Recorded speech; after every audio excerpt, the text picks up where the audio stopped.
Adakah GRS akan tumbang dalam PRN17 ataupun Haji G bakal cipta kejutan terbesar dalam sejarah politik Sabah? Salam sejahtera semua para penonton Currents MY. Pada video kali ini kita akan bongkar ucapan penuh yakin Datuk Seri Panglima Haji Jinor yang percaya rakyat Sabah akan terus memberikan mandat kepada Gabungan Rakyat Sabah GRS dalam pilihan raya negeri ke-17. Tetapi, benarkah rakyat masih lagi bersama beliau? Dan apakah yang sebenarnya sedang berlaku di sebalik pentas politik Sabah? Mari kita kupas satu persatu dengan fakta, dengan kontroversi, dan persoalan yang mungkin akan membuat Anda terdiam.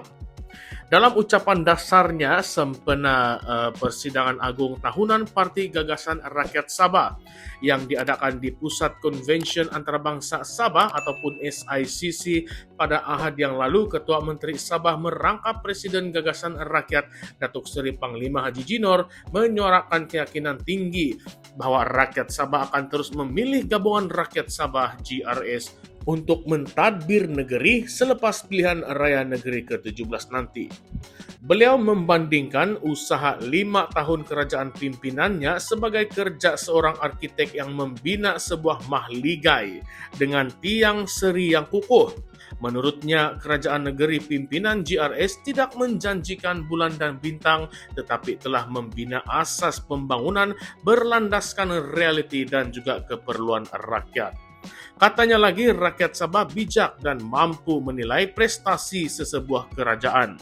Justru beliau yakin bahwa rekod pencapaian yang ditunjukkan oleh kerajaan negeri akan menjadi kunci kepada kemenangan semula GRS dalam PRN17 nanti. Haji J turut menegaskan bahwa kesinambungan pentadbiran adalah penting untuk merealisasikan perancangan pembangunan jangka panjang. Beliau menjelaskan bahwa PRN17 ini bukanlah sekadar pilihan raya yang biasa. Ianya adalah medan penentu arah tuju Sabah, sama ada menuju kestabilan dan kemajuan ataupun kembali ke kancah ketidaktentuan politik. Jika GRS gagal membentuk kerajaan, katanya, segala dasar yang sedang berjalan mungkin tergendala ataupun dibatalkan dan rakyat akan menjadi mangsa. Mengimbas kembali, Haji G sendiri telah melalui episod getir semasa Langkah Kinabalu 2023 apabila kerajaan negeri hampir tumbang akibat penarikan sokongan daripada beberapa ahli Dewan Undangan Negeri.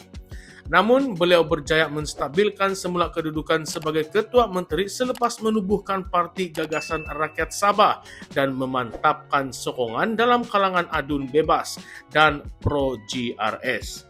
Kejayaan ini dianggap sebagai bukti kepimpinan yang berani dan bijaksana dalam berdepan dengan krisis.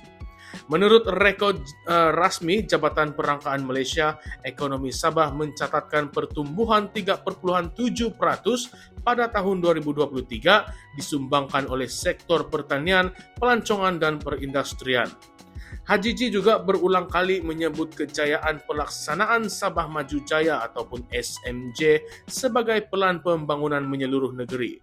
Di bawah SMJ, kerajaan negeri berjaya menarik pelaburan bernilai 33 bilion ringgit antara tahun 2021 hingga tahun 2024. Namun, apa yang lebih mencuri tumpuan adalah kenyataan Haji G bahwa kemenangan GRS akan memberi suara yang lebih besar kepada Sabah untuk menuntut dan mempertahankan hak-haknya. Termasuklah dalam konteks Perjanjian Malaysia 1963 ataupun yang kita kenal sebagai MA63. Ini memberi bayangan bahwa GRS ingin menjadi kuasa penentu dalam isu-isu autonomi Sabah yang masih belum dapat ditunaikan sepenuhnya oleh Kerajaan Persekutuan, meskipun Perdana Menteri Anwar Ibrahim telah beberapa kali menjanjikan pelaksanaan MA63.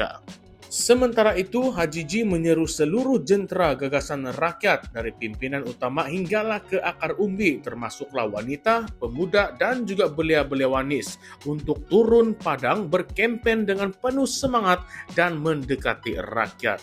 Fokus utama kampanye ini menurutnya adalah anak muda yang bakal menjadi pengundi penentu dalam PRN kali ini. Beliau menegaskan pentingnya usaha menyelami denyut nadi rakyat dan membuktikan bahwa gagasan rakyat bukan sekadar nama, tetapi satu perjuangan tulen demi negeri tercinta. Dalam semangat yang membara, Haji G menutup ucapannya dengan keyakinan bahwa GRS akan kembali menang dengan mandat yang lebih besar, lebih segar, dan lebih bergaya. Namun persoalannya sekarang, benarkah rakyat Sabah masih yakin kepada GRS? Atau adakah ini sekadar keyakinan sebelah pihak? Apakah rakyat akan menilai berdasarkan rekod pembangunan semata-mata atau mereka juga akan mempertimbangkan isu-isu politik dalaman, keadilan kepada kawasan luar bandar, dan suara-suara yang semakin kuat menuntut autonomi penuh? Isu ME63 kekal menjadi duri dalam daging. Walaupun ada perbincangan dengan Putrajaya, banyak janji yang belum terlaksana.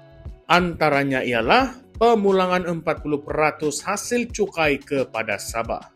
Bukankah ini petanda bahwa GRS belum cukup berani menekan kerajaan pusat meskipun menjadi sebahagian daripadanya? Dan bagaimana pula dengan kehadiran parti-parti pembangkang seperti Warisan, KDM, dan Parti Cinta Sabah yang dilihat semakin aktif di lapangan? Apakah pengaruh mereka akan menggugat dominasi GRS, terutamanya jika berlaku pertembungan banyak penjuru yang akan memecah belahkan undi?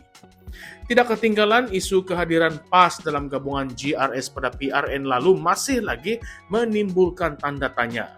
Walaupun tidak bertanding, kehadiran mereka atas dasar pelantikan mencetuskan ketegangan dalam kalangan komuniti di Sabah.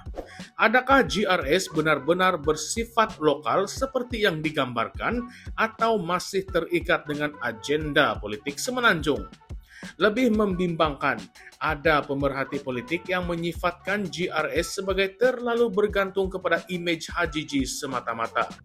Jika beliau tidak lagi memimpin, adakah GRS mampu berdiri dengan kukuh?